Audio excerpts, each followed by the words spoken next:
Bien, muy buenas tardes. Bienvenidos otra vez entonces a la clase. En la clase anterior culminamos, digamos, la parte de entender un poco de cómo eran las matemáticas del movimiento ondulatorio y cuáles eran esos parámetros que nos permitían entonces describir las ondas. En particular nos centramos en un tipo de onda especial que llamamos las ondas planas, que no son otra cosa entonces que una sumatoria de funciones armónicas, como lo pudimos observar. Y también hicimos una introducción a las ondas electromagnéticas. Sin embargo, algo de lo que mencionamos en la clase tenía que ver, por ejemplo, con por qué empleábamos esa representación fasorial en el caso de representar perturbaciones.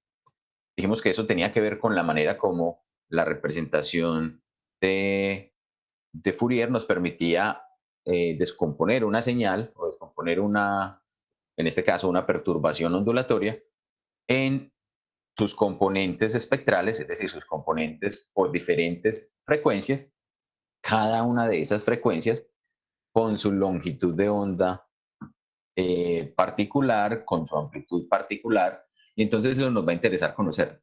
Les voy a presentar entonces por aquí una animación, creo que es esta, si estoy correcto, no, no es esta.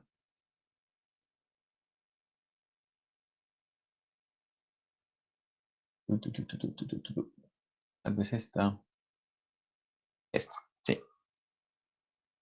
Observen aquí en esta imagen, acá tenemos la representación de una ondulación. Esa ondulación es lo que se aproximaría a una onda de tipo cuadrado. Es decir, que en la parte superior sea idealmente plano y que tenga cambios entre un nivel alto y un nivel bajo. Miren esta representación que tenemos entonces aquí. Acá tenemos las componentes espectrales de esa onda.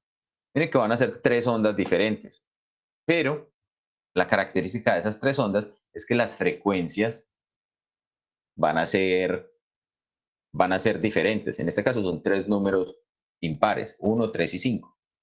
Y observemos entonces que si las ponemos a todas a girar simultáneamente, cada una va a girar a velocidad angular distinta. O sea, si representamos esto en el plano complejo, cada una sería como esa flecha que está girando a velocidades diferentes. ¿Sí? Allí podemos notar entonces esa característica.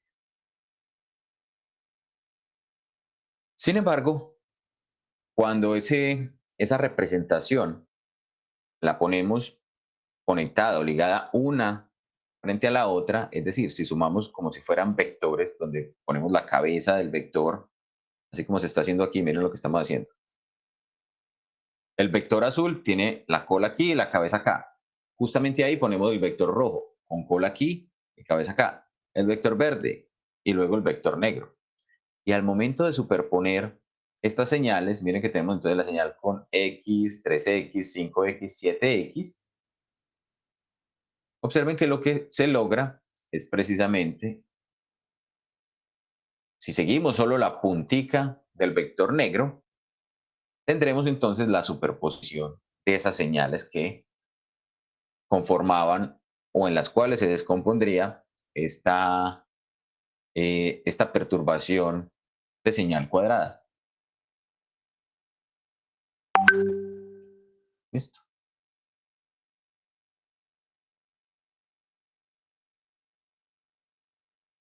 ¿Alguna inquietud respecto a esa visualización?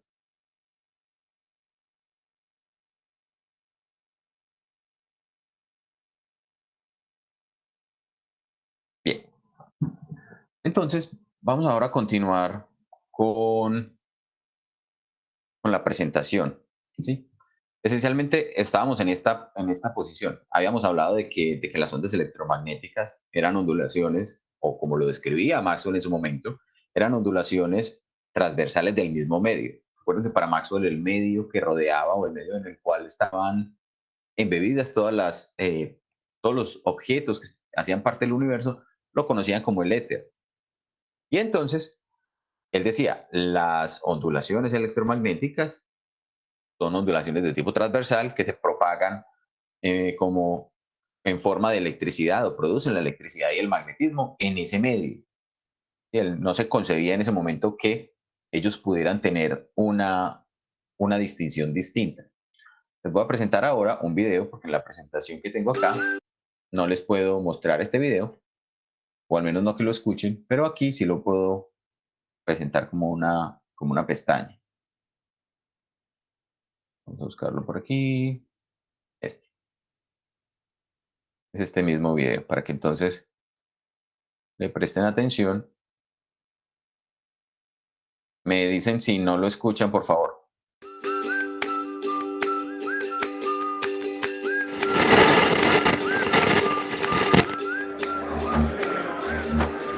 En 1831, Michael Faraday demostró que un imán podía generar electricidad dentro de una bobina de alambre. Este asombroso experimento convertía imanes en movimiento en energía eléctrica. Así producimos electricidad hoy en día. El movimiento puede proceder de quemar combustibles fósiles o de fuentes nucleares o renovables. Pero por impresionante que sea este logro, ¿entendemos lo que sucede?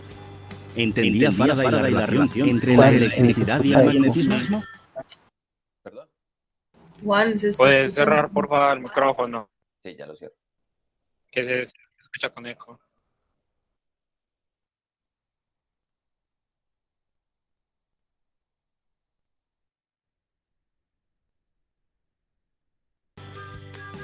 Hizo falta un físico escocés librepensador de 24 años, James Clerk Maxwell, para descifrarlo todo. Entre 1855 y 1865, Maxwell publicó artículos demostrando matemáticamente el funcionamiento de la electricidad y el magnetismo. Aunque hoy en día las escribamos de forma algo diferente, siguen llamándose ecuaciones de Maxwell. Su mayor descubrimiento fue probar que una carga eléctrica en movimiento puede crear un campo electromagnético que se propaga por el espacio a una velocidad constante. Que es la de la luz, precisamente. Maxwell no creía que esto fuese una coincidencia y declaró que la luz era radiación electromagnética. Además, Maxwell predijo la existencia de otras frecuencias de radiación, esperando a ser descubiertas. Esto es lo que llamamos el espectro electromagnético. Este no fue el primer gran descubrimiento de Maxwell sobre la luz. En 1861 inventó la fotografía en color. Maxwell murió en 1879, a los 48 años. Describió la existencia del vasto espectro electromagnético años antes de poder ser detectado. No solo vivimos en un mundo en el que la comunicación, la medicina y los dispositivos modernos dependen de que entendamos el espectro electromagnético, sino que la idea que Maxwell tenía de la luz era muy moderna. Siempre fue curioso, preguntando ¿eso cómo va? Y usando las matemáticas para ayudarnos a entender el mundo que nos rodea. Dejemos que Albert Einstein diga la última palabra. La teoría especial de la relatividad debe sus orígenes a las ecuaciones de Maxwell del campo electromagnético.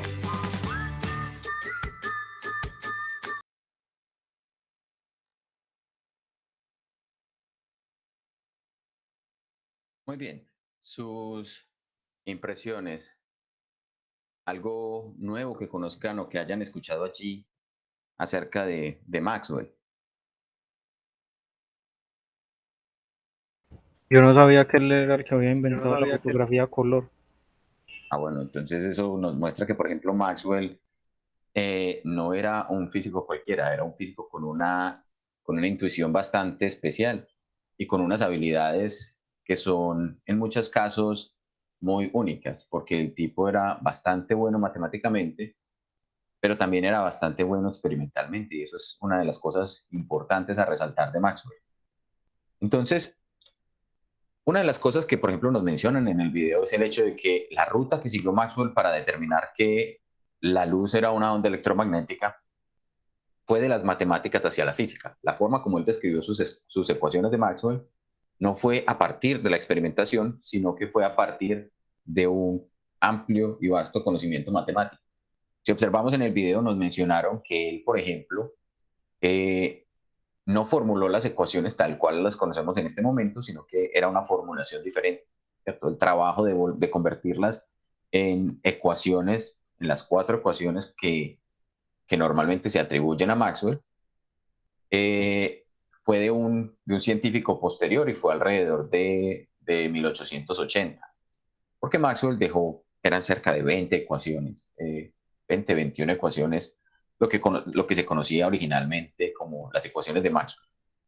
Esto es una cosa que es un poco contraintuitiva, porque Maxwell era de la escuela científica inglesa. En aquel entonces, las escuelas científicas en Europa eran muy radicalmente diferentes. La escuela inglesa o la escuela de las Islas Británicas con la escuela francesa o la escuela continental. Digamos que la francesa y la alemana estaban como en el mismo orden de ideas. Los ingleses seguían la filosofía de Newton.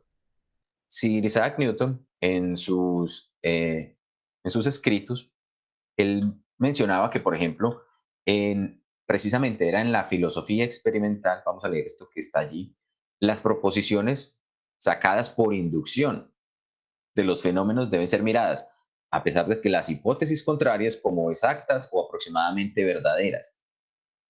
¿Eso qué es lo que quiere decir? Eso nos quería decir Newton, era que si usted observa un fenómeno experimental, no dude que ese fenómeno experimental es real, hasta que algunos otros fenómenos las confirmen enteramente o hagan ver que están sujetas a excepciones. Entonces, la concepción newtoniana era, usted experimenta y una vez tenga el experimento, entonces ya hace una formulación que le permita explicar esa fenomenología.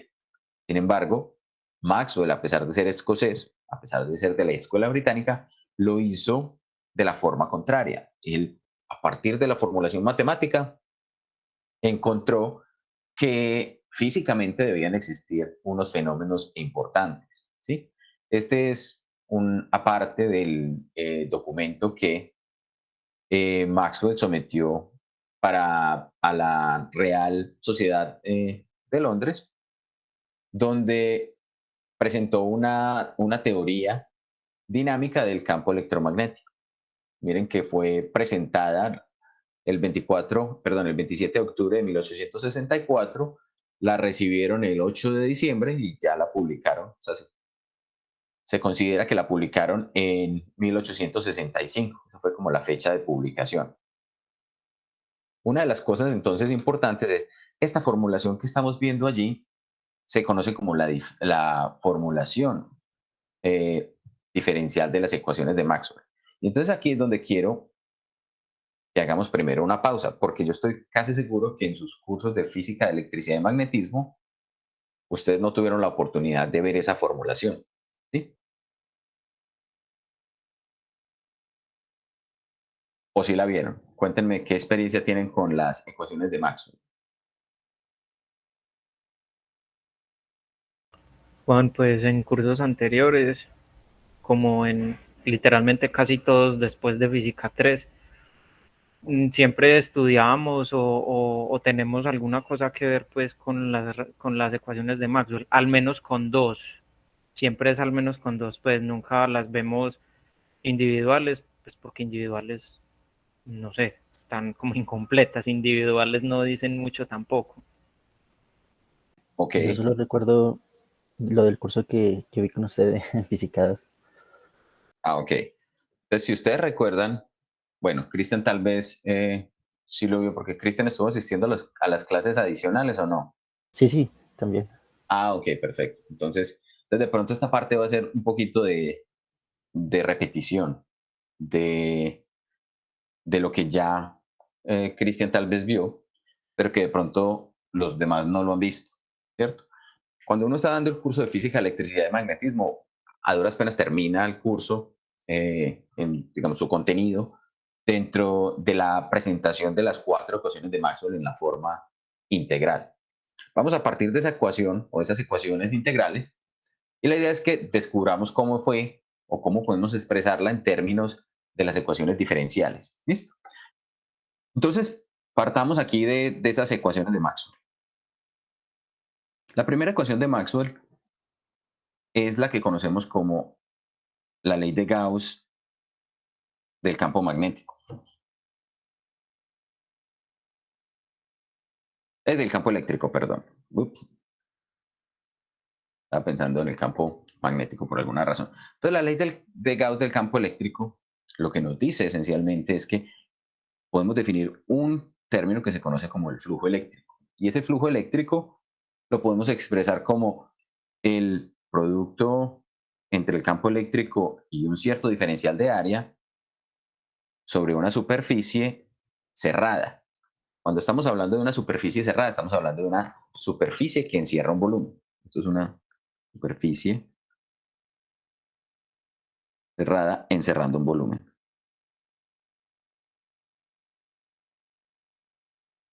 Para que nos familiaricemos con la terminología, esto se conoce como una gaussiana. Y entonces, ¿qué es lo que expresaba la ley de Gauss del campo eléctrico? Esencialmente, que si tenemos una gaussiana, el flujo eléctrico a través de esa gaussiana debe equivaler o debe ser igual a la sumatoria de todas las cargas encerradas sobre una constante. ¿Sí? ¿Recuerdan cuál es esa constante? Gustavo por aquí menciona que en electrodinámica se ve parte del abordaje diferencial, es decir, la conversión de las ecuaciones de integral a diferencial. Gustavo. Ah, ok. ¿Cuántos de ustedes ya vieron el curso entonces de electrodinámica? ¿O es, o solamente Gustavo? Pues yo vi parte del curso, pero no lo terminé, no sé, la verdad no sé qué tanto me perdí. Ok. Bueno, posiblemente los demás no han visto ese curso, ¿cierto? Muy bien. Sin embargo, acá en esta expresión de la ley de Gauss del campo eléctrico, está viendo así. Yo organizo esta pantalla aquí. Está como muy grande.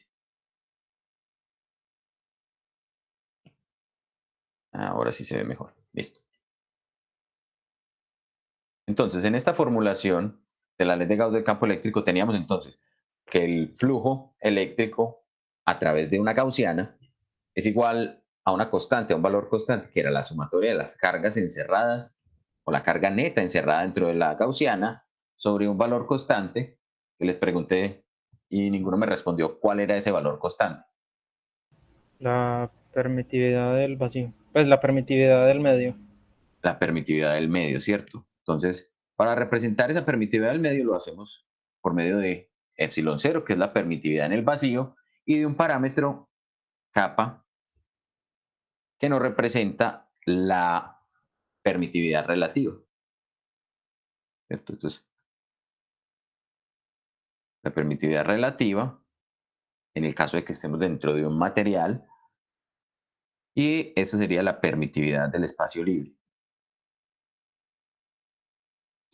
Esa permitividad del espacio libre o la permitividad relativa también, porque el producto de ellas dos me dará la permitividad del medio, es lo que podríamos interpretar como la resistencia de un cierto material o del vacío, incluso si estamos hablando solo del espacio libre, de permitir que en él se desarrollen campos eléctricos, que haya un vector de campo eléctrico formándose. Entonces esa es una cierta resistencia. La, digamos, la imagen gráfica que nos podemos llevar de esto es que si, por ejemplo, tenemos una cierta carga, una carga de tipo positivo, esa carga de tipo positivo tendrá un campo eléctrico que apuntará, digamos, radialmente hacia afuera. Y si yo encierro esa carga o esa distribución de cargas que tenga allí, entonces yo puedo tomar el flujo a través de esa superficie. Y el flujo hará referencia entonces o estará relacionado con diferenciales de área en los cuales yo voy a partir esa superficie. ¿Sí? Si sumo todos los productos punto que ocurran entre el campo eléctrico en esa posición sobre la superficie y el diferencial de área y lo integro sobre toda la superficie, voy a tener esencialmente cuánto es el flujo eléctrico que está saliendo. Y eso pues será equivalente a esta constante. Esencialmente es un valor constante. También tendremos que en el caso de, por ejemplo, tener cargas positivas y negativas, si las cargas netas son neutras, la cantidad de flujo eléctrico que entra tendrá que ser igual a la cantidad de flujo eléctrico que salga, ¿sí?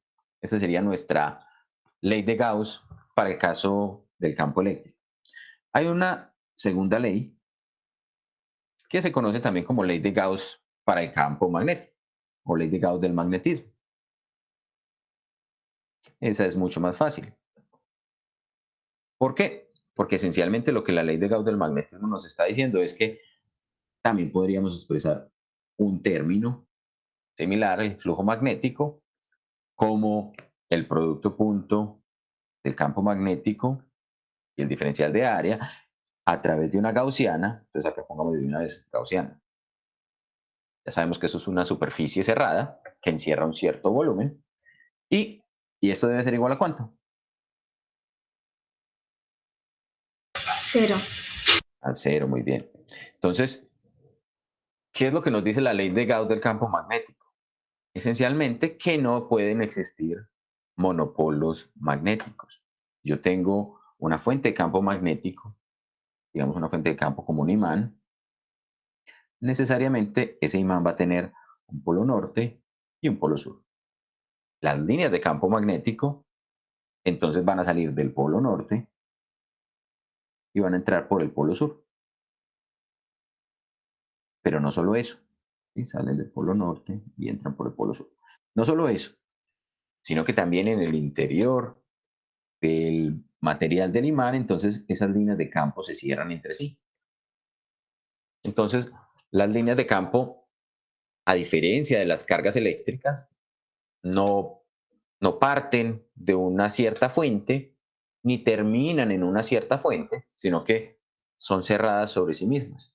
Y entonces, si yo tomo una gaussiana, digamos que yo digo, no, voy a aislar entonces uno de los polos, voy a aislar el polo norte y aquí pongo una gaussiana. Cuando yo cuento cuánto flujo magnético entra, va a ser exactamente igual al flujo magnético que salga. Santiago. Juan, es que me surgió una duda y no sé si realmente no tenga pues como mucho sentido. Estábamos diciendo que las líneas de campo magnético van de norte a sur. Por fuera. Ah, ok, eso solamente es por fuera, no. Sí, por Es fuera de que la fuente. si, Por dentro de la si, fuente van de sur a norte. mm, bueno, bueno, está bien. Gracias, Juan. ¿Por qué? Es que no sé, me parece muy raro que por fuera vayan de norte a sur y por dentro de sur a norte, pero me parecería más raro que por dentro también fueran de norte a sur.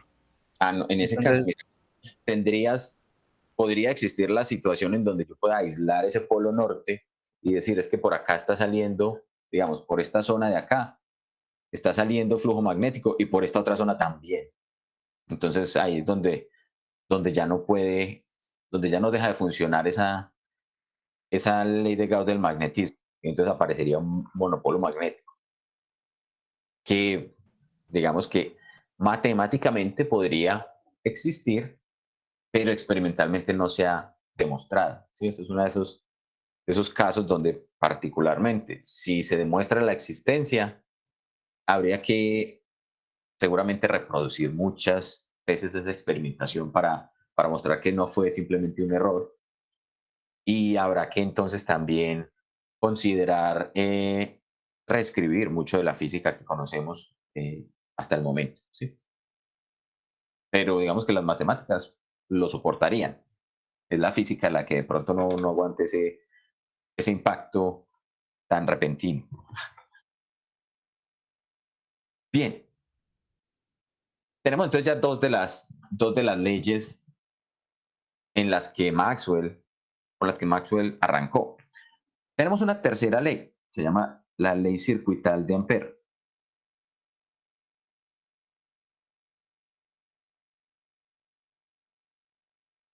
El señor Ampère entonces lo que hizo fue precisamente considerar que cuando tenía una corriente, esa corriente generaba a su alrededor un campo magnético. Eso es lo que Ampère fue capaz de determinar. Matemáticamente, en la forma integral, entonces, ¿eso cómo se expresa? Básicamente lo podemos expresar de esta manera. Podemos decir, si yo tengo un campo magnético y lo estoy multiplicando por un vector trayectoria, eso me va a dar un cierto valor que cuando yo lo integro a lo largo de una trayectoria que sea cerrada, entonces esto es una trayectoria cerrada, es decir, no importa la forma que tome esa trayectoria en el espacio, lo que importa es que sea cerrada. Esto me va a producir una cierta, o esto va a ser igual más bien a la corriente que esté penetrando una cierta área. Esto es la corriente que penetra un área. Esa área tiene una característica, es un área abierta. Y lo otro que la relaciona es que esta trayectoria cerrada es la frontera de esa superficie abierta. Digamos, esto no es un área, llamémoslo una superficie mejor.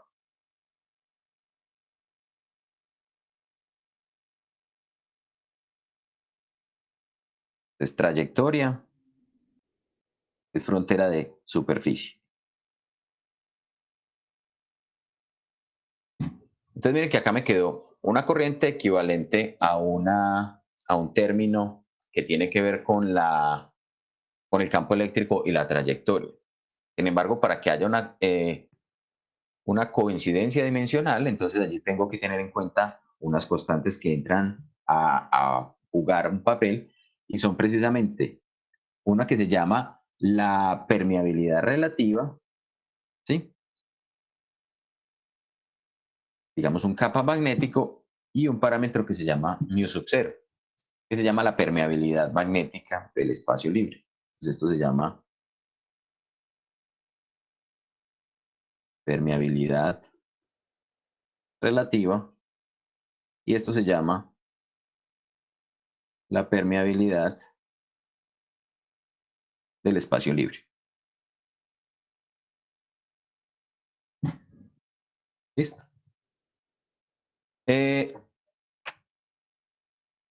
Observen entonces que esencialmente, o la manera intuitiva de visualizar eso, es decir, si yo tengo por acá, digamos, una cierta corriente,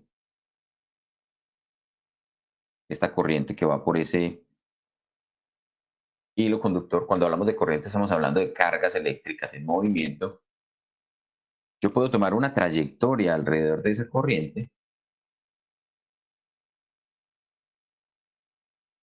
y cuando la recorro, entonces en cualquier punto, esto esencialmente me va a generar un campo magnético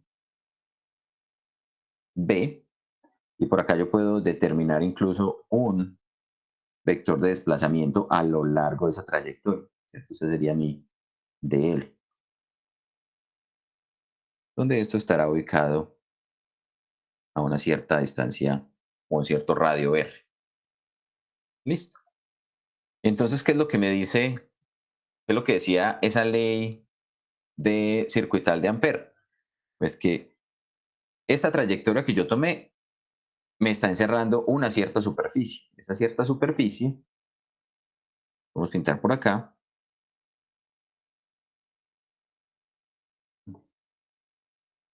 es esa superficie abierta a través de la cual está penetrando la corriente. Y la trayectoria recibe un nombre también. Esta recibe el nombre de amperiana. Como vamos a ver más adelante, la superficie abierta no necesariamente tiene que ser completamente plana. Puede ser una superficie con una geometría diferente. ¿Listo? Entonces, eso es otra cosa también a tener en cuenta allí. Muy bien. Nos queda una última ecuación de Maxwell. Aquí llevamos la tercera ecuación de Maxwell. Lleguemos a la cuarta ecuación de Maxwell. La cuarta ecuación de Maxwell se conoce como la ley de Faraday, ¿sí o no? Creo que ustedes también la han escuchado mencionar. La ley de Faraday, ¿qué es esencialmente lo que nos indica? ¿Quién recuerda qué es lo que dice la ley de Faraday o qué es lo que nos expresa? Es la que nos habla de la corriente inducida por un campo magnético. No por un campo magnético cualquiera, sino por La cambios, variación. variaciones, exactamente. Siempre vamos a tener que estar relacionados con variaciones.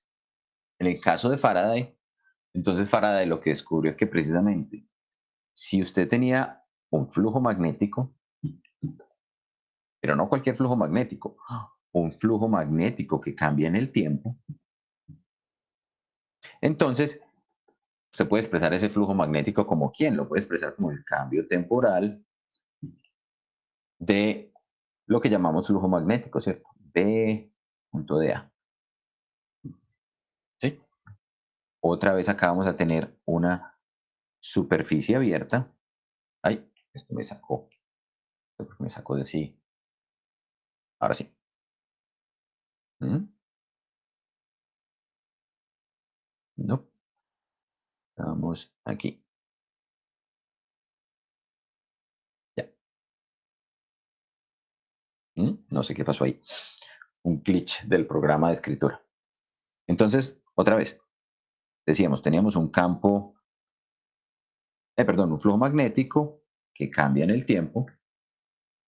Y ese flujo, ese cambio de flujo magnético en el tiempo lo podemos expresar entonces como B punto de A. Y esto ocurre en una superficie abierta.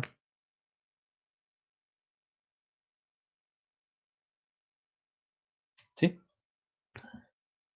Y cuando ocurrían esos cambios de flujo magnético a través de una superficie abierta, esto era igual a lo que se conoce como una fuerza electromotriz, que lo vamos a representar con este parámetro EMF. Y también se puede expresar entonces como un voltaje o como una diferencia de potencial. Y las diferencias de potenciales las podemos expresar como productos punto entre el campo eléctrico y una cierta trayectoria. Entonces, acá otra vez tenemos una trayectoria cerrada con la condición de que precisamente la superficie abierta y la trayectoria cerrada van a estar relacionadas de tal forma de que la trayectoria cerrada sea la frontera de la superficie abierta. Y acá me falta un término importante, y es ¿cuál? ¿Qué recuerdan cuál es ese término que debemos considerar o ese valor o ese signo que tenemos que ponerle a esta ecuación para que efectivamente funcione bien?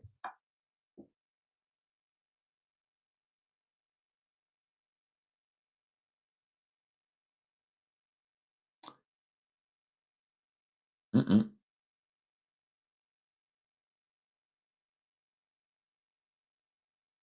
Acá tenemos que considerar que esto tiene un signo menos.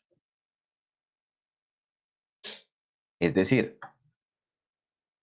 es decir, que precisamente ese flujo magnético se ve contrarrestado por el voltaje que se induce en la trayectoria cerrada. ¿Sí?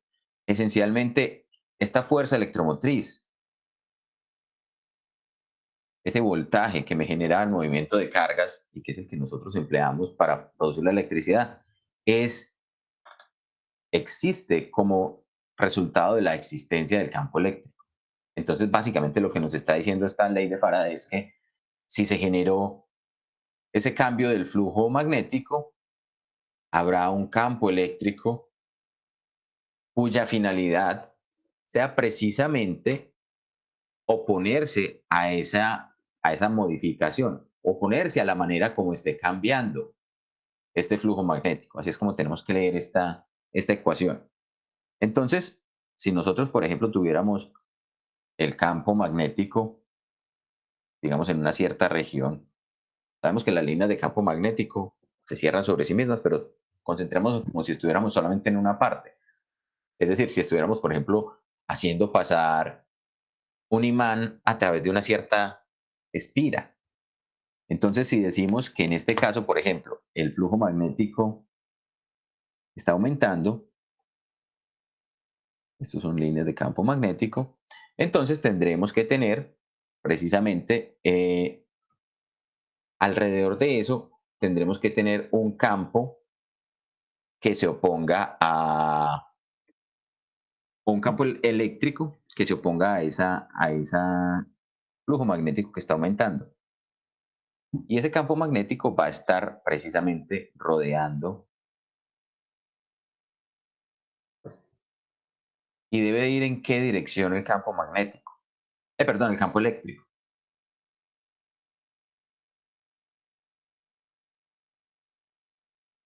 ¿En qué dirección estamos esperando que ocurra ese campo eléctrico? ¿Tendrá que ir visto desde arriba, horario, o tendrá que ir antihorario?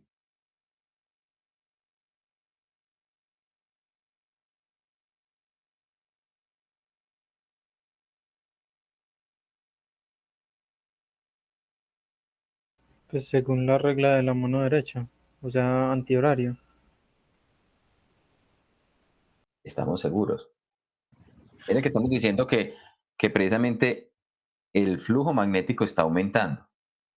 Entonces ese campo eléctrico lo que tiene que hacer es producirme un campo que se Ah, oponga ya. a Sí, este con el menos sería entonces horario. sería Sí, ahora ya. uno, ¿cierto? El campo eléctrico que se me va a producir tiene que ir en esta dirección. Porque para ese campo eléctrico sabemos que sus líneas de campo magnético propias van a ir precisamente apuntando hacia adentro, oponiéndose. Esto era lo que nos decía esa ley de Ampère, ¿cierto? Entonces, estas son las expresiones iniciales, estas 4 expresiones que tenemos acá, y hasta ahí es posible que ustedes hayan llegado en sus cursos de física de electricidad y magnetismo. ¿Sí? Bien. Permítame una cosita aquí. Yo organizo esto. Bien, ahora vamos a emplear o vamos a considerar un par de modificaciones para poder entonces realizar esa conversión de lo que llamamos las unidades, perdón, las expresiones integrales a las expresiones diferenciales. El primer cambio que vamos a hacer, voy a marcarlo por aquí, el primer cambio que vamos a realizar es, vamos a tomar o vamos a asumir que existe una función que vamos a llamar la densidad de carga. ¿Por qué razón? Porque en algunos casos, por ejemplo, la carga puede que no esté distribuida de manera discreta, sino que esté distribuida sobre un volumen. Entonces, esa densidad de carga simplemente es la carga encerrada sobre un cierto volumen que tenga esa carga, ¿sí o no? Y entonces, esa carga encerrada la puedo expresar entonces como básicamente la integral sobre el volumen de quién? De esa densidad de carga integrada en todo el volumen, ¿sí? Entonces, ese va a ser el primer cambio que vamos a hacer allí. ¿Listo? Eh, Permítanme un segundo. Y el segundo cambio que vamos a hacer es vamos a considerar que la corriente que penetra una cierta área no necesariamente va a ser una corriente puntual. Miren que acá habíamos dicho, eso es una corriente que está penetrando o está pasando a través de esa cierta área o de la superficie encerrada por la amperiana, pero la estamos considerando puntual. Y realmente podríamos tener una situación en la cual haya una distribución de la corriente. Entonces, para esto, lo que hacemos es expresar esa corriente que penetra en términos de quién? En términos de un vector que vamos a llamar el vector densidad de corriente y que simplemente va a multiplicar al área, donde este es la superficie abierta. Entonces, si yo integro en toda la superficie abierta este vector que llamamos densidad de corriente,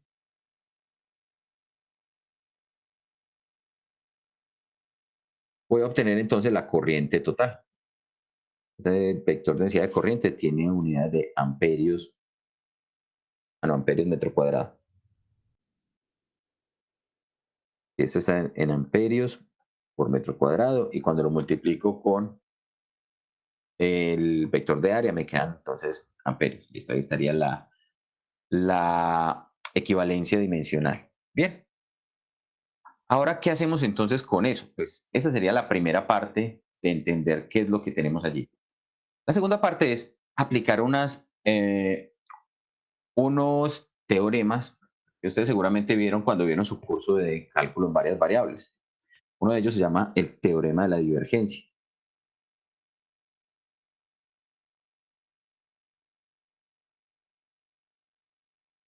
Para entender el teorema de la divergencia, vamos a hacer uso de un operador particular. El operador particular que vamos a emplear se llama el operador nabla. Se llama operador nabla. Y el operador nabla no es otra cosa que una serie de derivadas parciales con respecto a las diferentes variables. Eso es la derivada con respecto a x en la dirección y, más la derivada con respecto a y en la dirección j, más la derivada con respecto a z en la dirección k. Ese es el operador nabla. Y entonces la divergencia es precisamente aplicar el operador nabla sobre un campo vectorial. Entonces, esto se llama la divergencia. La divergencia de f. ¿Quién es f? F es un campo vectorial.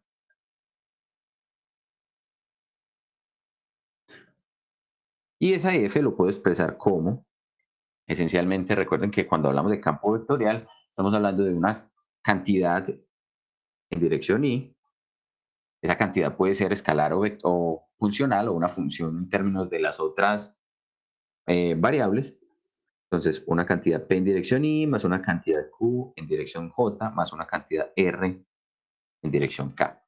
Eso es la manera como expresamos un campo vectorial. Cuando le aplicamos entonces la divergencia, lo que estamos haciendo es simplemente coger nabla.f. Así expresamos la divergencia. En algunos textos ustedes se lo van a encontrar como nabla vector. Es exactamente lo mismo, listo.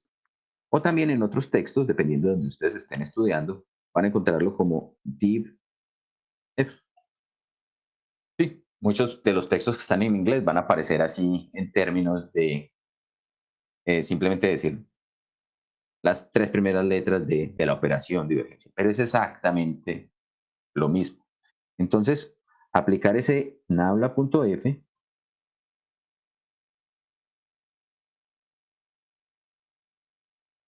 no es otra cosa que aplicar entonces la derivada con respecto a x de p más la derivada con respecto a y de ese parámetro q más la derivada con respecto a z de r, que fue como llamamos el tercer elemento. Y una característica importante es que recordemos que esto es un escalar. Listo. Entonces el valor que obtengamos de la divergencia nos va a permitir determinar un valor numérico escalar. ¿Qué sentido físico tiene la divergencia? Alguien que nos cuente qué sentido podrá tener esa operación.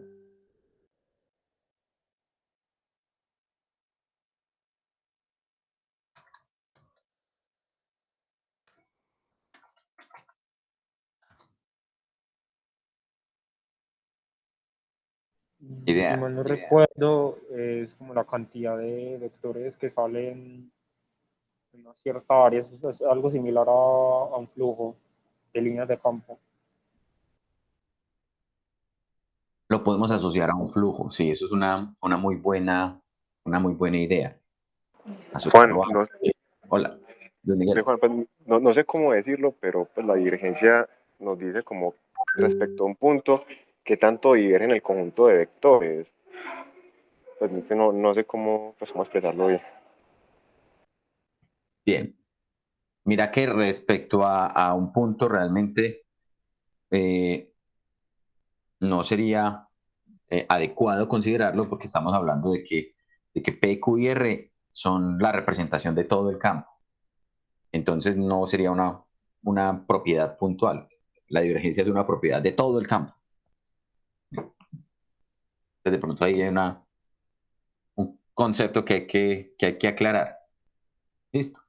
Lo que podríamos decir para, digamos, de alguna manera entender qué es lo que nos permite hacer o nos permite comprender la divergencia es, si yo tengo un campo vectorial en una región del espacio, entonces, digamos que yo podría tomar un volumen de forma aleatoria en el espacio y simplemente voy a pintar esto, un blob, ahí una forma.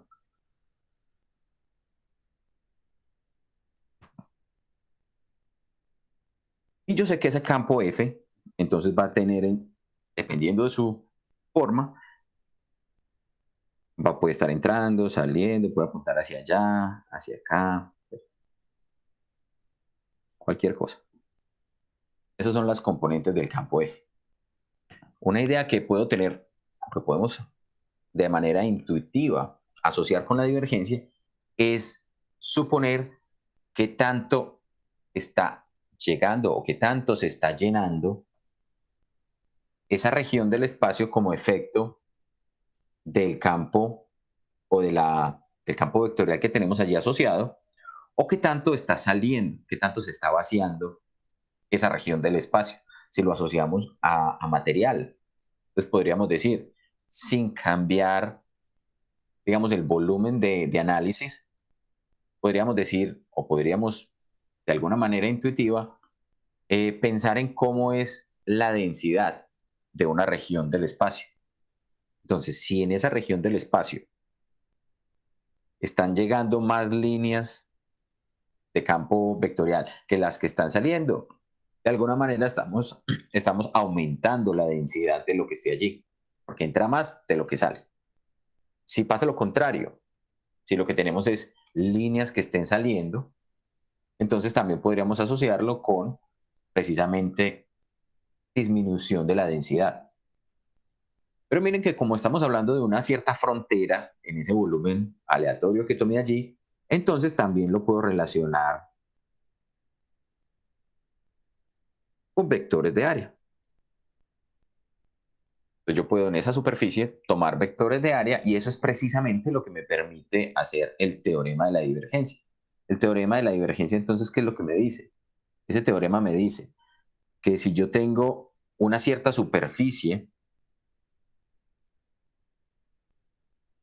y por esa superficie considero el flujo, es decir, el producto punto de f punto de A, y lo integro sobre todo de la superficie, y yo considero todo el flujo, eso será equivalente a la integral de lo que conocemos como la divergencia en todo el volumen. Sería en todo el volumen. Esto sería una superficie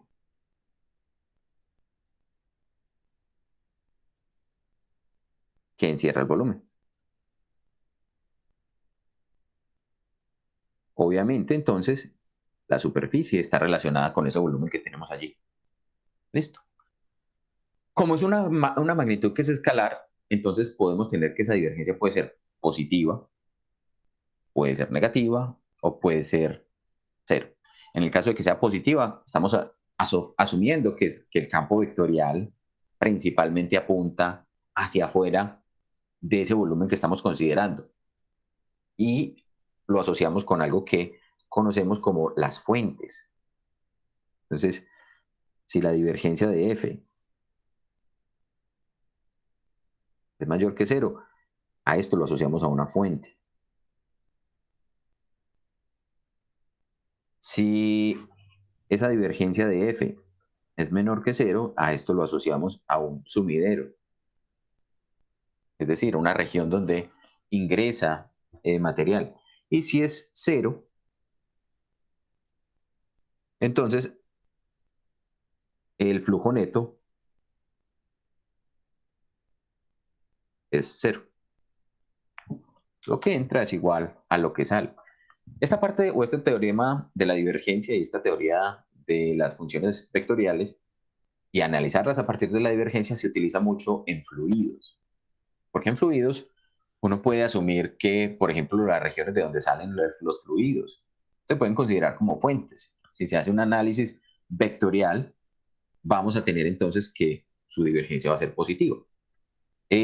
También, hacia dónde van los fluidos, se pueden asumir como sumideros. Y las tuberías de distribución, bajo condiciones ideales, serían regiones donde vamos a tener divergencia nula, porque todo lo que entra sería igual a lo que sale, considerando el caso, por ejemplo, de un fluido que sea incompresible, fluidos que no cambian volumétricamente. Miren que, por ejemplo, si tuviéramos una situación donde tenemos un gas y yo lo estoy metiendo dentro de un recipiente, puede que dentro del recipiente ese gas esté incrementando su presión, entonces su densidad va aumentando y de pronto lo que está saliendo por otro puerto de salida puede no ser igual a lo que entra y entonces allí tendríamos también una divergencia que me implicaría un signo diferente al cero. ¿Listo? Miremos por aquí, permítanme les presento otra vez la pantalla. Yo lo encuentro.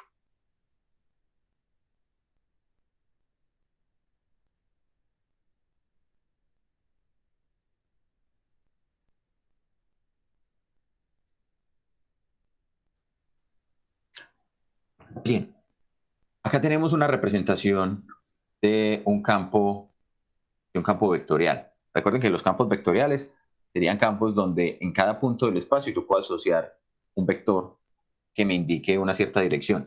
Y estas serían las componentes P, Q y R. Miren que P, Q y R son funciones esencialmente de la posición. Yo puedo rotar y darme cuenta que dependiendo de cómo lo esté observando, pues ese vector va a tener un cierto comportamiento. Un cierto comportamiento que en conjunto, si yo analizara, por ejemplo, solamente esta región de aquí, estaría implicando un cierto desplazamiento. Observen que en este caso, por ejemplo, la divergencia es cero. Vamos a buscar, miren que yo me puedo mover con el punto. Y miren que los valores de la divergencia no van a cambiar. Pero, por otro lado, esa otra expresión sí está cambiando. Ahorita hablamos de eso. Vamos a cambiar esta expresión que tenemos acá. Vamos a poner Sx aquí en P. Vamos a poner 3y en Q. Y vamos a poner 3z en R. Ahora miremos esto que apareció acá. Miren que esto es distinto. Desde donde yo lo mire, las flechas están apuntando siempre hacia afuera. ¿Sí? Y obtenemos un valor constante, un valor escalar, numérico. No importa dónde esté parado, ¿cierto? Esencialmente, lo que estamos considerando allí, de hecho, si se alcanzan a observar, ese punto donde estamos analizando es para la otra propiedad. ¿Esto a qué más o menos asemeja? Obviamente sabemos que en el caso, por ejemplo, de los campos eléctricos por cargas puntuales, su intensidad o la magnitud de ese vector va a disminuirse a medida que nos vamos alejando. Pero en forma de dirección, esto es como si fuera el campo producido por una carga puntual ubicada aquí en el origen. ¿Listo? Bien. ¿Alguna inquietud con respecto a eso?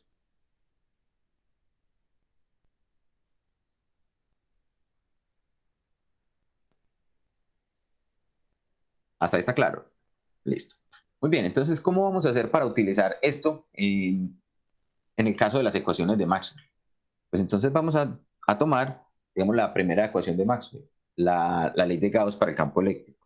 Digamos que esa ley de Gauss estaba expresada como en estos términos, ¿cierto?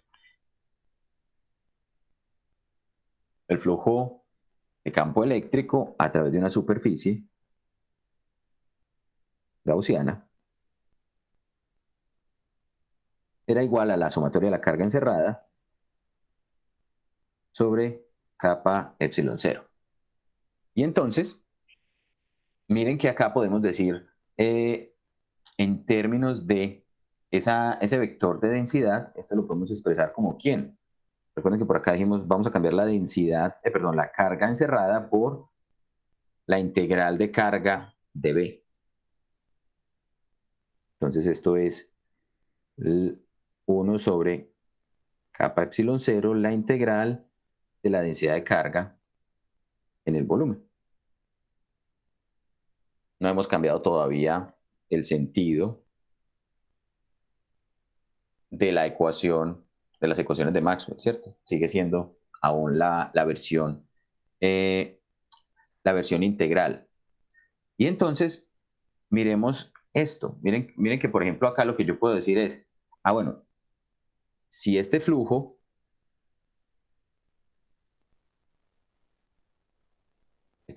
en una superficie gaussiana, o una superficie que encierra un volumen de E punto de A, miren que se parece un poquito a esto que tenemos acá. Entonces, ¿en qué se nos convertirá esa primera expresión, ese lado izquierdo de la ecuación? Sencillamente se nos convertirá en esto, en este término que tenemos acá, en términos de ese teorema de la divergencia. Entonces yo puedo expresar ese E punto de A como la integral de la divergencia de E de B, esto en el volumen, y al otro lado, esto es 1 sobre kappa epsilon 0, la integral de la densidad de carga de B en el volumen. Miren que ahora tenemos, bueno, esto sería, como estamos integrando en todo el volumen, esto también sería integrando en todo el volumen. Esas dos integrales, miren que están ubicadas o están expresadas sobre el mismo dominio. Entonces yo puedo coger todos esos términos que están en la derecha, pasarlos a la izquierda y meterlos dentro de la misma integral, porque estoy integrando esencialmente sobre las mismas variables, las variables de volumen. Entonces acá vamos a tener que la integral de volumen de la divergencia de E menos 1 sobre kappa epsilon 0, la densidad de carga, por dB, esto tiene que ser igual a 0. ¿Sí o no? Como estamos integrando sobre volumen, estamos llegando a esta igualdad. O sea, esta integral que tenemos aquí tiene que ser igual a 0. Salvo que estemos tomando un volumen nulo, la integral de volumen no nos va a dar un valor negativo. Perdón, no nos va a dar un valor 0. Vamos siempre a tener un volumen que vamos a estar integrando. Entonces, la única forma de que esa integral sea 0 es que precisamente el término que está aquí en el integrando sea 0. Y entonces eso nos obliga a que esta expresión, menos 1 sobre kappa epsilon 0, por la densidad de carga, tiene que ser igual a 0. Y despejando, llegamos a esta primera ecuación. Densidad de carga sobre kappa epsilon 0. Y esta es la primera ecuación de Maxwell en términos diferenciales.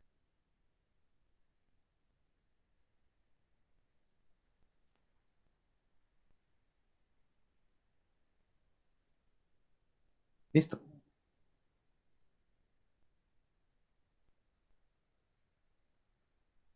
Para el caso del magnetismo, vamos a tener una situación bastante análoga. ¿Sí? Para el magnetismo, que sería la segunda ecuación de Maxwell, o la ley del magnetismo, la ley de Gauss para magnetismo, partíamos de esto. que el flujo del campo magnético, B punto de A, tenía que ser igual a 0. ¿Sí o no? Ahí era donde decíamos, donde partíamos a partir de allí. Y esto entonces era la superficie gaussiana. Una superficie cerrada que encierra un volumen. ¿Sí? Miren que de aquí directamente aplicamos esto. Aplicamos esta misma conversión sobre una superficie que encierra un volumen de un campo vectorial punto, el diferencial de área, lo puedo expresar como la divergencia integrada en todo el volumen. Desde acá, este paso es mucho más directo. Esto es simplemente la divergencia de B integrado sobre todo el volumen. Y esto tiene que ser igual a 0. Y esto es sobre el volumen encerrado por esa gaussiana. Allí directamente otra vez, el mismo razonamiento. Estamos integrando sobre el volumen y estamos obteniendo 0. Entonces la única forma es que precisamente este término de aquí, este término de la divergencia de B, sea 0. Y allí tenemos entonces la segunda ecuación de Maxwell en términos diferenciales. Miren que esencialmente esto que nos está diciendo, o esta intuición que nos está dando, entender qué hace la divergencia, nos permite entender esta ecuación mucho más fácil. Si decimos, la divergencia vale 0, la divergencia del campo magnético. Quiere decir que lo que entra a una cierta región o a un cierto volumen que yo encierre, tiene que ser igual a lo que salga.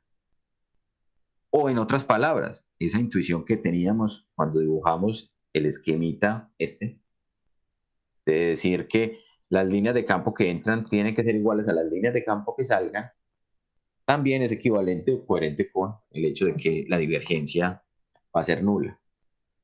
Para el caso del campo eléctrico, la divergencia va a ser entonces la densidad de carga sobre la constante. Si la densidad de carga es positiva, ¿cierto? Esta constante siempre va a ser positiva, entonces el signo que tenga la divergencia dependerá de la densidad de carga. Si la densidad de carga neta es positiva, la divergencia debe ser positiva y entonces principalmente el campo eléctrico apuntará hacia afuera. Si la densidad de carga es negativa, apuntará hacia adentro. Listo. ¿Inquietudes hasta allí o comentarios?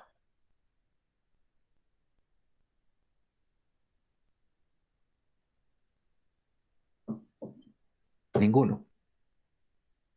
Me están dejando como solito en la clase. Vamos a ver otro teorema, gracias Carlos por decir por lo menos que está claro. Vamos a ver otro teorema, se llama el teorema de Stokes.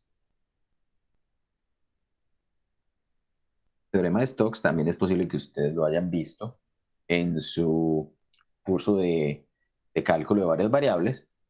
Y el teorema de Stokes nos permite emplear un operador vectorial, miren que va a ser el mismo operador vectorial que teníamos, el operador nabla, pero ahora aplicado con una función vectorial que llamamos el rotacional. A esta forma que tenemos aquí, esto lo llamamos el rotacional. F.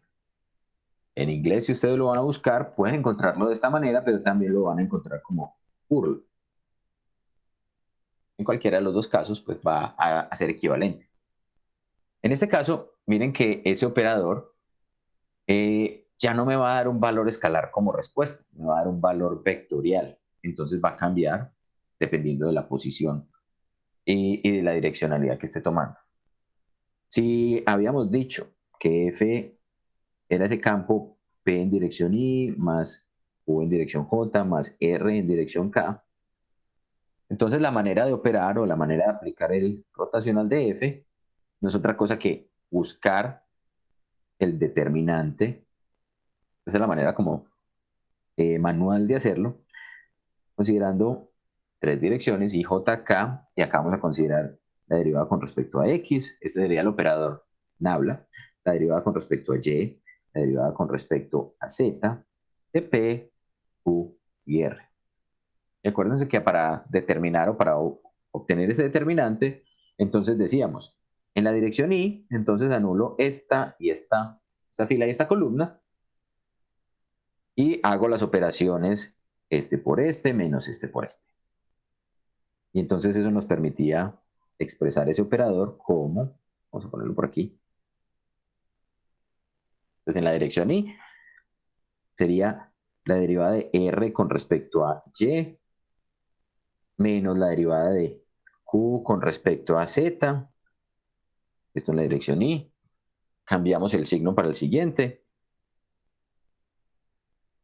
Y solamente quito esta columna y esta fila. Menos la derivada de R con respecto a X menos la derivada de P con respecto a Z. Esto en la dirección J. Y vuelvo y pongo el más. Y hago lo mismo con las últimas, con la última fila, perdón, con la última columna y la primera fila. Y entonces ahora pongo más y esto me da entonces de la dirección K. Y esto sería la derivada de Q con respecto a X menos la derivada de P con respecto a Y. Listo. Entonces eso es el operador rotacional. Y eso me va a dar un vector que va a tener componentes I, J y K. Sencillamente eso. Ahora, ¿qué nos dice el teorema de Stokes? El teorema de Stokes dice lo siguiente. El teorema de Stokes me determina que si yo tomo el campo en producto punto por un diferencial de desplazamiento sobre una trayectoria cerrada, eso será equivalente a la integral del producto punto de este vector, del vector rotacional de F en el área, en una superficie abierta.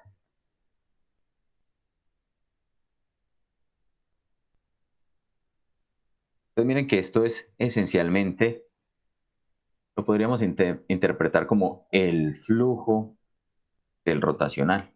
¿Sí? Estamos multiplicando un vector por el diferencial de área. Y la condición entonces otra vez es que precisamente esta superficie abierta sea, la trayectoria cerrada sea la frontera de la superficie abierta. Miren que más o menos lo que el teorema de Stokes nos está implicando de alguna manera es, yo necesito conocer cómo es el campo vectorial, tengo que definir una superficie abierta, tengo que definir una trayectoria respecto a ese campo. Entonces, si por ejemplo yo tuviera una situación donde en un sistema de coordenadas, digamos, pongámoslo así, esto es X, esto es Y, esto es Z, y digamos que voy a tomar primero la trayectoria y luego voy a pintar únicamente el campo sobre esa trayectoria o sobre esa superficie que me aparezca allí. Listo. Supongamos que esa es la trayectoria, donde este lado y este lado son paralelos al vector o al eje Y estas otras son simplemente unas curvas en un plano paralelo a XZ. Si, por ejemplo, mi campo vectorial fuera únicamente en esta dirección, ¿sí?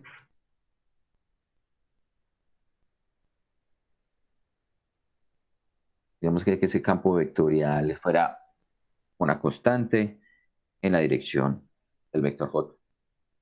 Entonces, aplicar el teorema de Stokes me implica dos cosas. Uno, yo tengo que recorrer esta trayectoria, ¿sí? Y para recorrerlo tengo dos posibles caminos. ¿Cuáles son esos dos posibles caminos?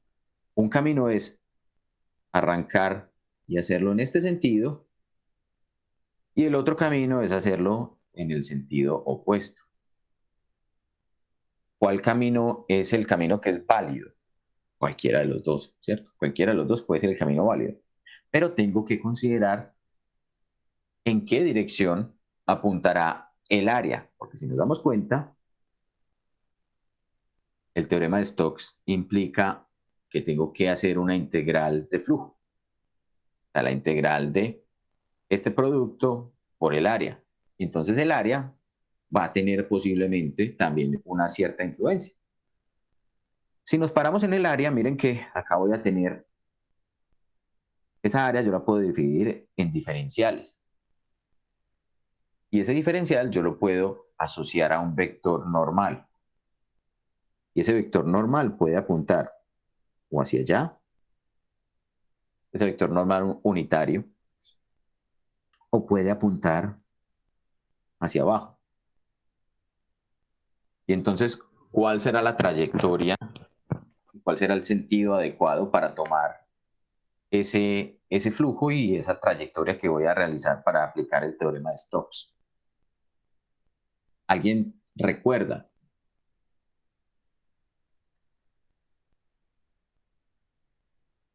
De sus cursos de cálculo vectorial.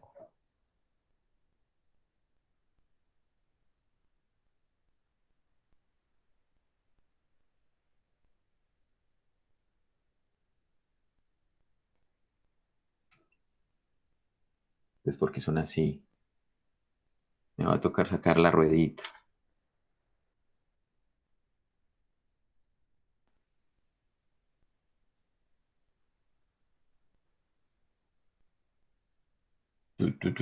Listo. Vamos a ver la ruedita que nos dice que nos va a contar.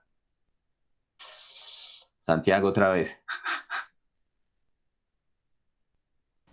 Juan, ¿me repites la pregunta, por favor?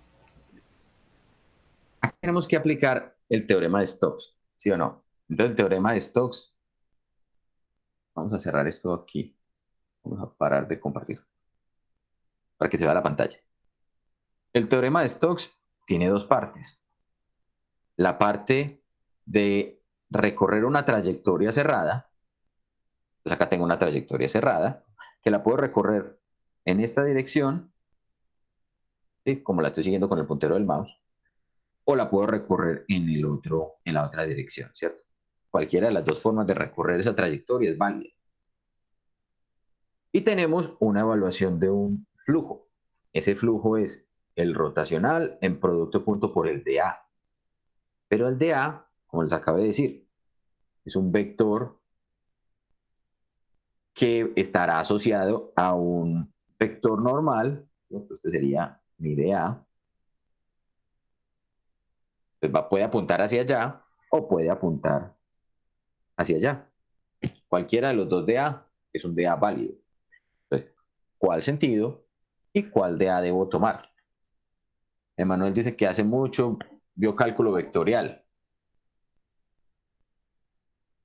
Bueno, yo también vi cálculo vectorial hace mucho tiempo, pero pues me acuerdo de pronto más fácil del curso de física 2, que siempre tomábamos el vector que apunta hacia afuera de la superficie, pues en este caso sería cualquiera de los dos, pero usualmente seguíamos pues otra vez la mano de la regla de la mano derecha.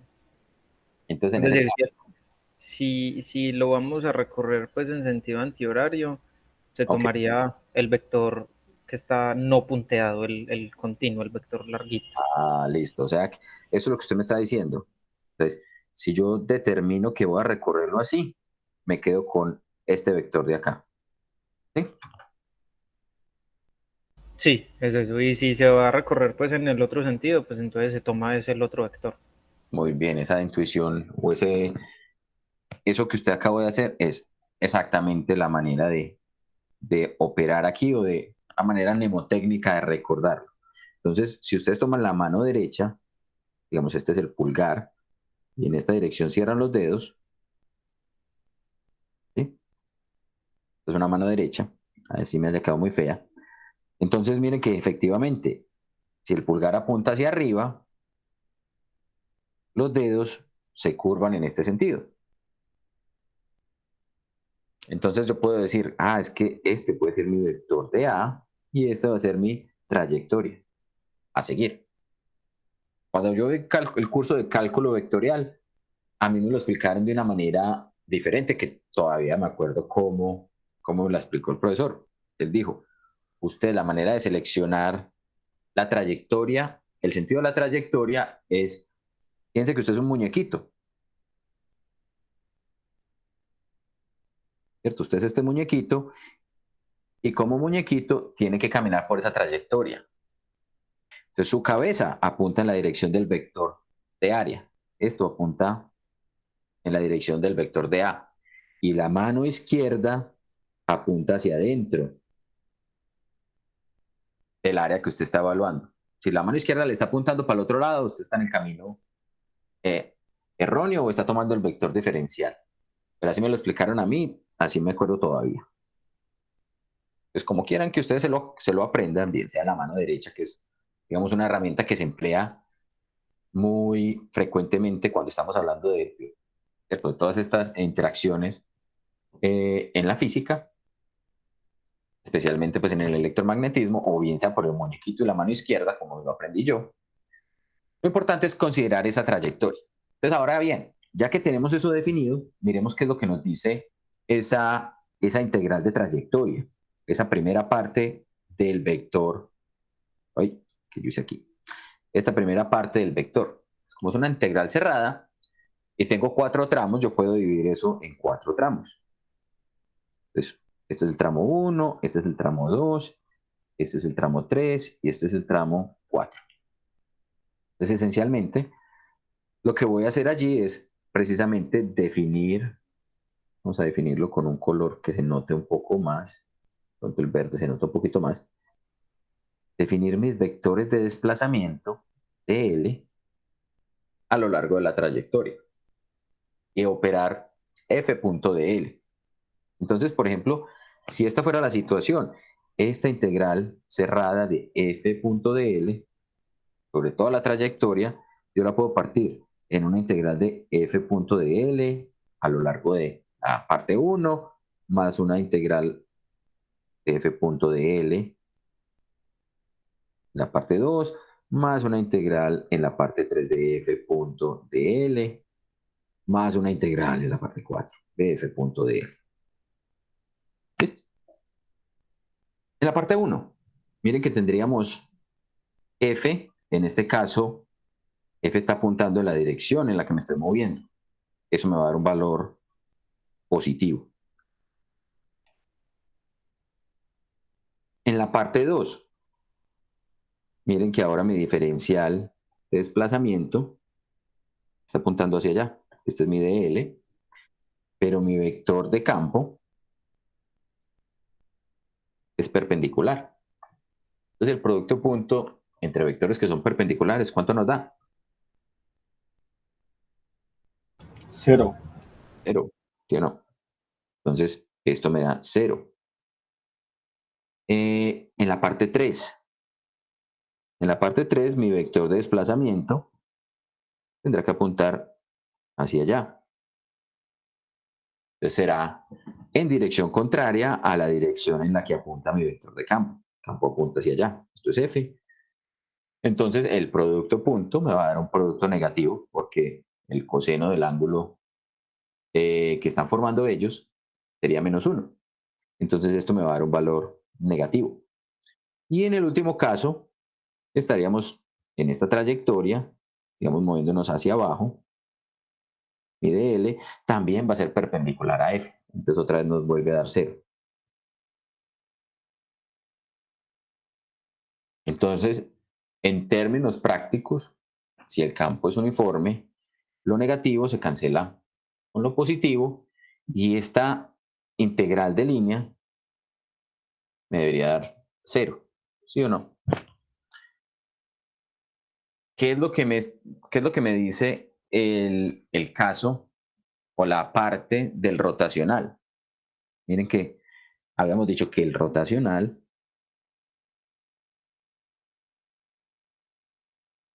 de F en producto punto por dA es la segunda parte de ese teorema de Stokes, este teorema que tenemos por aquí, aquí, ¿sí o no? Sobre esa superficie abierta. Entonces, esencialmente, Si yo estoy considerando esta como mi superficie, vamos a poner la superficie como si fuera esta región. Miren que las líneas del campo que estoy considerando allí son paralelas a la superficie. Entonces, ellas no están cruzando, o más bien, son entonces, ¿cómo lo indicamos? No están cruzando la superficie, el área. Entonces, este vector, digamos que no cambia la dirección con respecto al área y por lo tanto, el flujo neto del rotacional será también cero. Otra de las maneras como podemos entender ese rotacional es si consideráramos, por ejemplo, esa misma superficie que teníamos allí y ese mismo campo y lo asociáramos, por ejemplo, con una corriente de un fluido, digamos una corriente de agua. Digamos que eso es una región sobre una cierta corriente de agua. Si yo allí, por ejemplo, pongo una varita que flote en la corriente de agua, esa varita únicamente se va a desplazar. Su movimiento va a ser únicamente de desplazamiento. Pero si, por ejemplo, yo tuviera una situación, a ver aquí, donde, por ejemplo, las líneas del campo, o ese campo vectorial, estuviera apuntando como así.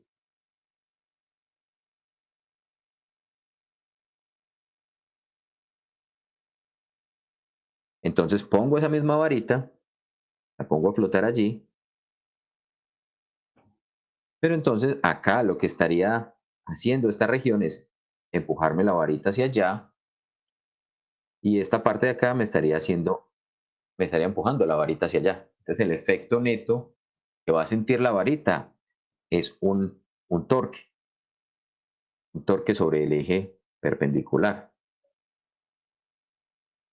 Y entonces ese torque sobre ese eje perpendicular lo puedo asociar precisamente a una rotación. Desde allí sale ese concepto de rotacional. También ese concepto de rotacional o esta aplicación del rotacional apareció precisamente para el estudio de los fluidos. Entonces permitió entender cómo un fluido se comporta cuando se está desplazando por en una cierta región. Piensen, por ejemplo, en situaciones donde tenemos fluidos. Si tuviéramos, por ejemplo, una licuadora y la prendemos, allí tenemos un fluido. Ese fluido, ¿qué está haciendo dentro de la licuadora?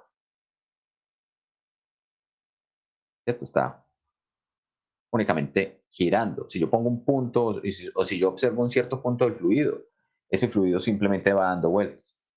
Así podríamos más o menos identificar un rotacional puro.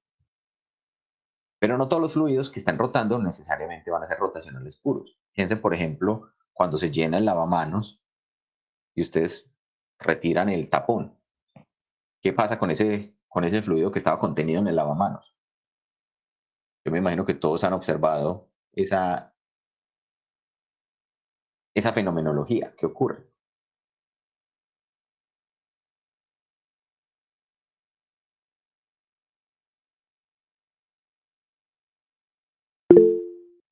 Juan Pablo. Va girando como, o sea, va girando hacia adentro, o sea, va como decayendo. Va girando, pero también va convergiendo hacia un punto. Entonces, ese tipo de fluidos que tenemos ahí, si yo considerara, digamos, el campo vectorial de velocidades de cada una de las partículas que hacen parte de ese fluido, miren que ese campo vectorial no solamente va a rotar, sino que también va a convergir hacia un punto. Es decir, tendrá una divergencia de tipo negativa, porque está convergiendo. Convergir es lo opuesto a divergir. Cuando hablamos de divergencia es que saldría hacia afuera. Cosas que podrían pasar, por ejemplo, cuando vaciamos la taza del inodoro y el paño está taponado y se empieza a rebosar. Eso sería una divergencia positiva. Entonces allí tendríamos un problema, ¿cierto? Pero idealmente la taza del inodoro también funcionaría si analizamos el campo vectorial de la velocidad de cada una de las partículas, también funcionaría como un campo que combina divergencia y rotacional. ¿Listo? Ahora, ¿cómo aplicamos esto a este entendimiento entonces de esas leyes o esas ecuaciones de Maxwell? Esencialmente, pues, podemos escribir por acá, f.dl era igual a la integral de el rotacional punto de A. Es decir, esto era superficie abierta y esta trayectoria es la frontera. Es la frontera de este señor. Ahora miremos la ley circuital de Ampère.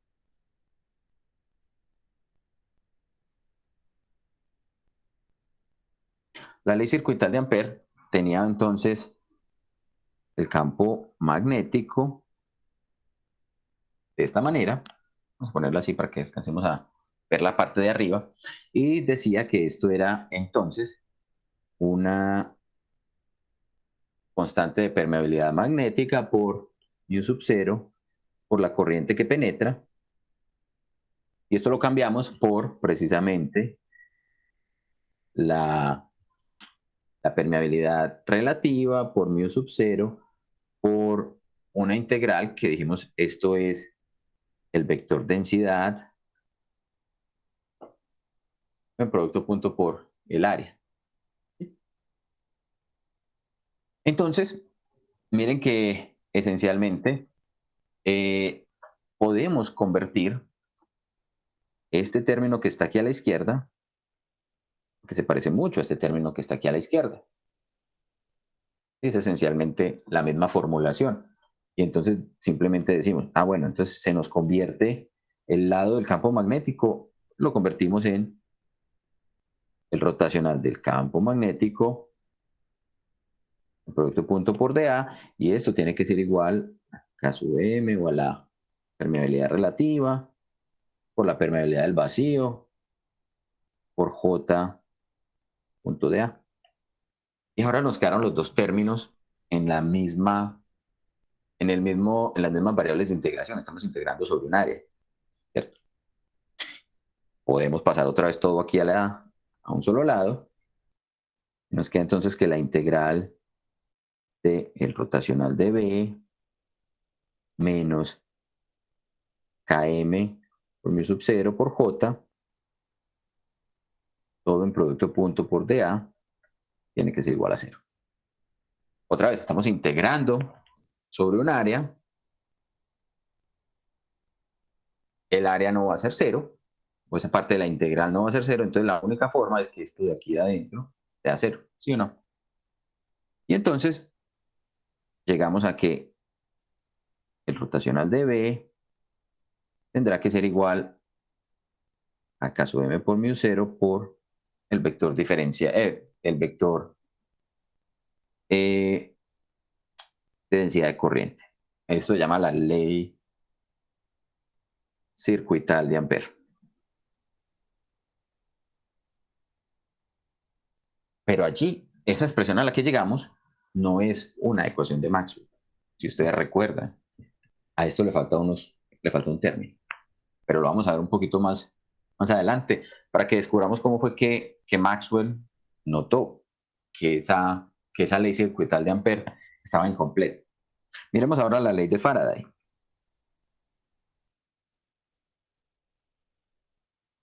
La ley de Faraday entonces nos decía que había un cierto voltaje en una trayectoria cerrada que equivalía a menos el cambio temporal de ese flujo magnético. o de B, punto de A. ¿Sí?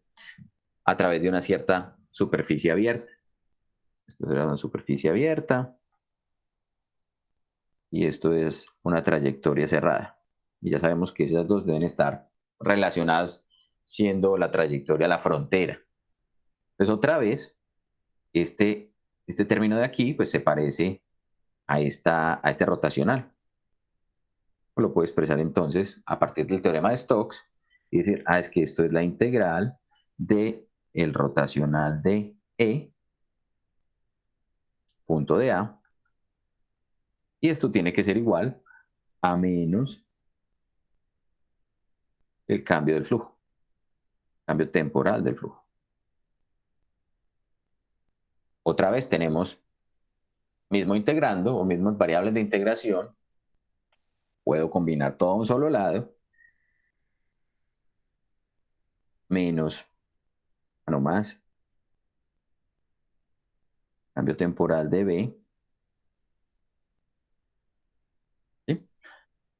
Y esto, punto de A, esto está todavía dentro de la integral y esto tiene que ser igual a 0. Y cuando lo saco, pues entonces obtengo el rotacional de E, tiene que ser igual a menos el cambio del campo magnético o de B de T. Vamos a poner aquí más pegadito. Y esto es la cuarta ecuación de Maxwell. Diferencial.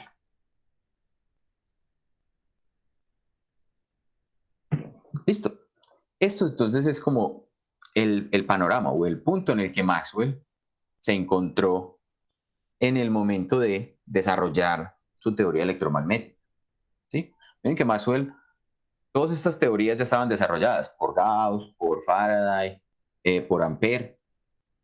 Y él lo que hizo fue tomar cada una de ellas y tratar de encontrar entonces cuáles eran los sentidos físicos. Si nos damos cuenta, y ponemos esas 4 ecuaciones juntas, vamos a presentarlas aquí para no volverlas a escribir. Esas 4 ecuaciones juntas, miren que esencialmente, bueno, allí no tienen los coeficientes de permeabilidad relativa y de permitividad relativa y permeabilidad relativa. Pero entonces, esencialmente estas son las 4 ecuaciones, ¿cierto? La divergencia del campo eléctrico es una constante, la divergencia del campo magnético es una constante también, el rotacional del campo eléctrico es un cambio temporal del campo magnético y el rotacional del campo magnético es, aquí había una cosa que no le cuadraba a Maxwell, ¿cierto? Maxwell dijo, esto no tiene lógica que la naturaleza no tenga ese tipo de simetría. Entonces fue por pura intuición que él dijo, esencialmente, aquí este término está incompleto. Cuando analizaba la ley circuital de Ampère, él se dio cuenta entonces que sí, que efectivamente las corrientes de cargas físicas que se estaban desplazando, es decir, los movimientos de cargas físicas, que era lo que se consideraban corrientes, estaban moviéndose, podían generar campos magnéticos. Pero para el caso de la ley de Faraday, miren que había cambios temporales del campo magnético que eran los que producían los campos eléctricos. Entonces allí, él decía, aquí, a esta ley de Ampère, le falta un cambio temporal del campo eléctrico. Eso fue lo que él notó. Si nosotros asociamos ese término de densidad de carga, de densidad de corriente, J, ese término lo podemos asociar a una ley que también conocemos, que vimos en electromagnetismo, que era precisamente esta. Eso se llama la ley de Ohm. Entonces, ¿Qué implica o qué requiere la ley de Ohm? Requiere la presencia de un medio material. ¿Sí? Ese valor sigma representa la conductividad del material a través del cual están fluyendo las cargas. También él era conocedor, por ejemplo, del hecho de que si tomamos esa ecuación de Ampere, entonces si tenemos esa ecuación de Ampere como kappa sub m mu sub 0 j, por ser un campo debería cumplirse unas ciertas propiedades de los campos vectoriales. ¿Cuáles son las propiedades de los campos vectoriales? Hay una propiedad que dice que para cualquier campo vectorial, la divergencia del rotacional del campo vectorial tiene que ser cero. ¿Sí? O sea, un campo que es completamente rotatorio no diverge. El ejemplo de la licuadora. Está completamente en rotación. Las partículas no se mueven hacia afuera ni hacia adentro. Entonces, esencialmente esto es lo que ocurre. Esto es una propiedad de los campos vectoriales.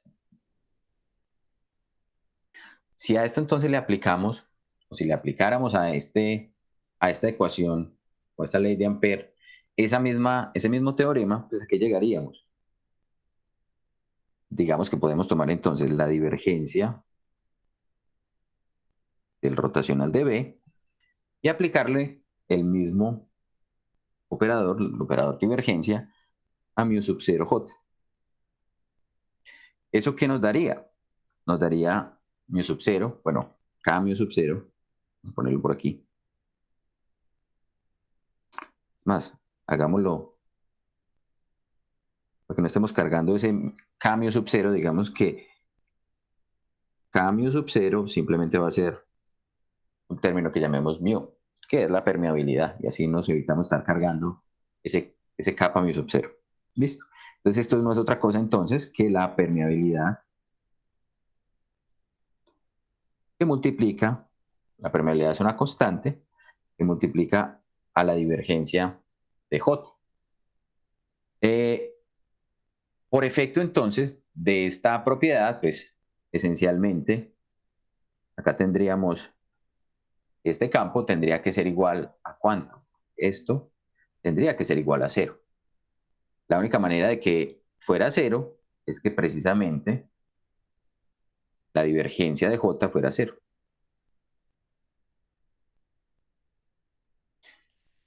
Y pongámonos o detengámonos un momentico a pensar qué es lo que nos está diciendo que la divergencia de J es 0. Y la única manera de que la divergencia del rotacional de B sea 0 es que la divergencia de J sea 0, porque mu no es 0.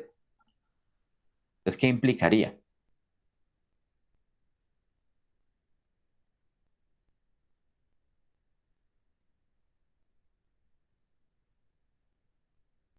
Que no hay densidad de corriente, pues que la densidad de corriente es cero. No, la densidad de corriente no necesariamente puede ser 0, porque recuerda que esto, lo que me está diciendo es, otra vez, ¿qué es lo que me dice el operador? El operador divergencia. Me dice cuánto entra o cuánto sale, ¿cierto? Y entonces, Ah, la densidad de corriente debe ser constante.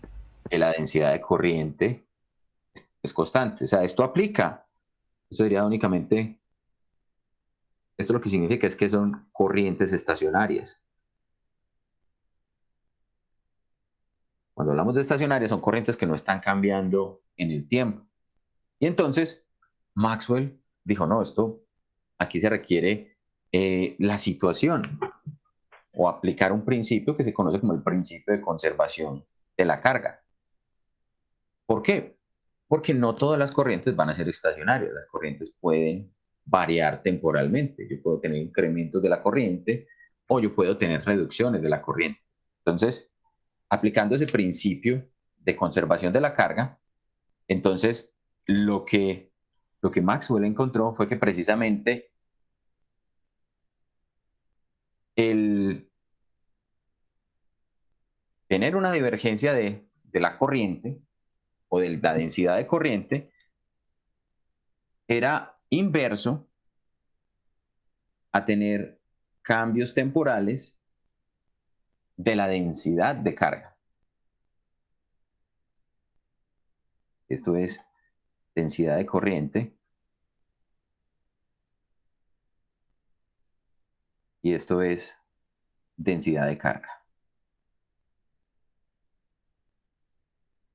Miremos esa expresión. Esta expresión que tenemos allí nos representa ese principio de conservación de la carga. ¿Por qué?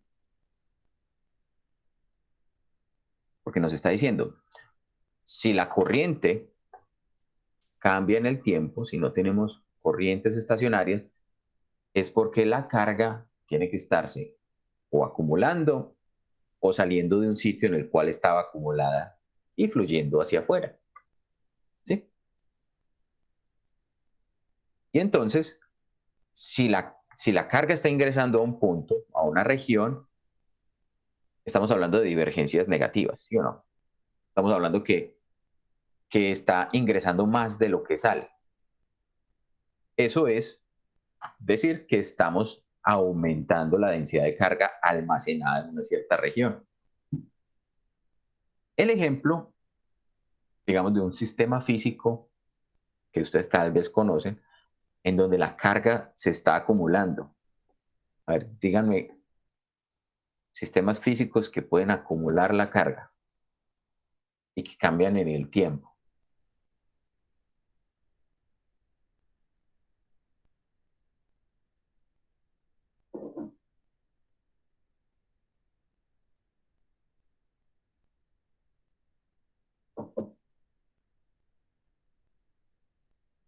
Podría ser una batería, los capacitores, como dice Juan Pablo. ¿Sí? En el caso de una batería, implicaría, ¿cierto?, tener unas condiciones, o más bien, implicaría que dentro de la batería está ocurriendo una reacción electroquímica que me permite obtener cargas a partir de allí. Entonces, la batería no sería un ejemplo claro porque no está cambiando la densidad de carga. ¿Sí? Cambiaría, digamos, la densidad del electrolito, pero en el caso de la carga como tal, en el sentido que lo estamos expresando aquí, la batería no aplicaría, Santiago. ¿Sí ves por qué? ¿Sí? Porque para producir, listo. Mientras que lo que estaba mencionando Juan Pablo, los capacitores sí tienen esa característica. Sí pueden almacenar carga de la nada, ¿cierto? Que a esas placas que están separadas a una cierta distancia empiecen a llegar cargas. Y entonces podemos tener un cambio de la densidad de carga, que recuerden que cuando hablamos de capacitores hablamos de la densidad de carga superficial, pero en este caso hablemos de la densidad de carga volumétrica como un todo. Hay un cambio en la densidad de carga que si la corriente es hacia adentro del capacitor, estamos incrementando la densidad de carga. Entonces por eso es el signo negativo. ¿Es claro de dónde sale este signo menos?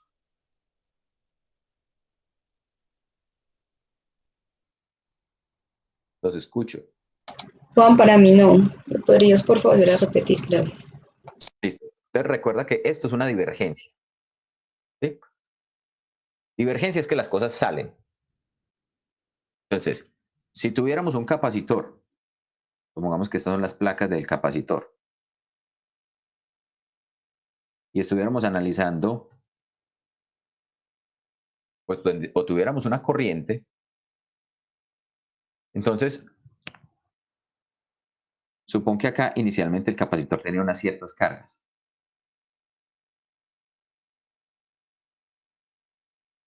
Recuerden que el capacitor, ambas placas tienen la misma cantidad de carga, solo que unas de un signo y las otras del otro signo, por la forma como se cargan los capacitores. Cuando tenemos una corriente, si por ejemplo tuviéramos una corriente que fuera saliendo del capacitor, hablaríamos de que tenemos una divergencia positiva, porque cargas están saliendo, esto es corriente, esto es divergencia de la corriente, es que las cargas salgan de la región que estoy analizando. Bien, mira que cuando las cargas están saliendo, ¿qué tiene que pasar con la densidad de cargas? Tiene que disminuir, ¿sí o no? Y entonces, por lo tanto, le tenemos que poner este signo negativo acá. Si la divergencia es positiva, la densidad de carga en el tiempo va disminuyéndose. Si la divergencia es negativa, es decir, si le invirtiéramos el signo o si estuviéramos en la situación en la que cargamos el capacitor, entonces mi densidad de carga tiene que aumentar, pero esto sería una situación de divergencia negativa. Entonces, por eso el signo negativo. ¿Así es claro? Sí, Juan, ya me quedó muy claro. Muchas gracias. Listo. Entonces, vamos a borrar esto de por aquí. Entonces, bajo eso, pues traigamos otra vez la ley de Gauss. Y con eso terminamos el día de hoy. Traigamos otra vez la ley de Gauss. En el caso diferencial nos decía que esto era rho sobre epsilon. Aquí otra vez vamos a decir que epsilon es la constante dieléctrica por epsilon cero. ¿Sí? Entonces, miren que de acá, de esa ley de Gauss que acabamos de expresar ahí, yo puedo obtener esta expresión. Yo puedo decir, es que esto es la densidad, perdón, la permitividad del material por la divergencia del campo eléctrico y esto es ρ. Si yo introduzco este término de acá, perdón, este término que acabamos de encontrar, lo introduzco allá. Entonces miren que me aparece precisamente esta expresión. Me parecerá que la densidad, la divergencia de la carga, o de la corriente más bien, la densidad de corriente tendrá que ser igual a ¿quién? A menos el cambio temporal de ρ. Y ρ es epsilon, la divergencia de E. ¿Sí? Epsilon lo puedo sacar de ese diferencial. Esto es menos epsilon por el diferencial en el tiempo de esto. Y miren acá lo que vamos a hacer. ¿Sobre qué variable está operando el operador de divergencia? ¿Se acuerdan? Sobre el espacio. Sobre las variables espaciales, ¿cierto? Recuerdan que eran derivadas parciales con respecto a x, y, z. Y esto es una derivada parcial con respecto a t. Entonces yo las puedo invertir. Yo las puedo cambiar de orden. Entonces esto es menos la divergencia de el cambio temporal del campo eléctrico. Y por lo tanto, si esto era igual a la divergencia de J, entonces aquí el señor Maxwell se dio cuenta de que estoy tomando divergencia a ambos lados. Esto es exactamente igual a decir, apareció una J, que es menos epsilon, la derivada de temporal de E con respecto al tiempo. Entonces dijo, aquí hay una corriente distinta, una densidad de corriente distinta a la que aparece de la ley de Ohm, que es esa que teníamos allá. Y entonces a ese término, él le dio el nombre de corriente de desplazamiento. Miren que él para llegar a esto no hizo ningún experimento. Él no se puso a cargar capacitores, él no se puso a descargarlos y ver cómo se modificaba. No, sencillamente, matemáticamente, su intuición le decía, esto no puede estar así solo, ¿cierto? A esto le falta le falta algo. Y entonces, la corriente de desplazamiento no implica que que haya cargas que se están moviendo en el espacio. Lo que implica es que hay campos eléctricos que cambian en el tiempo. ¿Sí? Y entonces, eso fue la otra fuente de campos magnéticos. Miren que acá lo que le hacía falta a la ley de Ampère, a la ley circuital de Ampère, ¿dónde fue que la pusimos? Se me perdió. Esta. A esa ley de Ampère únicamente estaba considerando que como fuentes de campo magnético íbamos a tener corrientes óhmicas, corrientes que ocurrían moviendo cargas en los materiales. Pero lo que Maxwell descubrió es que también los campos eléctricos que cambian en el tiempo son fuente de campo magnético. Y entonces esa ecuación quedó entonces expresada de la siguiente manera, considerando los dos términos. Entonces el rotacional del campo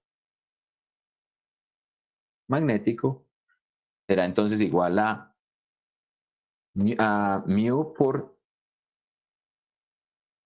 por la corriente J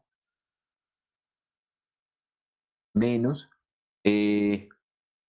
no, aquí me falta, aquí sería más, ¿sí? Para considerar esa corriente de desplazamiento, los cambios, ¿sí? ¿Alguien dijo algo? No. Aquí, mu por epsilon, los cambios de E con respecto a T. ¿Listo? Y entonces esta ya sí es la ecuación, digamos la tercera ecuación que se llama la ley de Ampère Maxwell, que es también la ecuación de Maxwell, la tercera ecuación de Maxwell. Listo. Muy bien. Entonces hay quienes consideran las ecuaciones de Maxwell como precisamente las ecuaciones más hermosas de la física, por encima de muchas otras ecuaciones. Estas ecuaciones que estamos viendo aquí son las que se consideran las ecuaciones más bellas de la física, las ecuaciones de Maxwell. Eso fue en un concurso que se hizo en el año 2000 y en el que participaron cientos de físicos famosos. Escogieron estas ecuaciones entonces como la base, como las ecuaciones más bonitas que tiene la física. Muy bien. Quiero dejar entonces hasta allí. Voy a parar aquí la grabación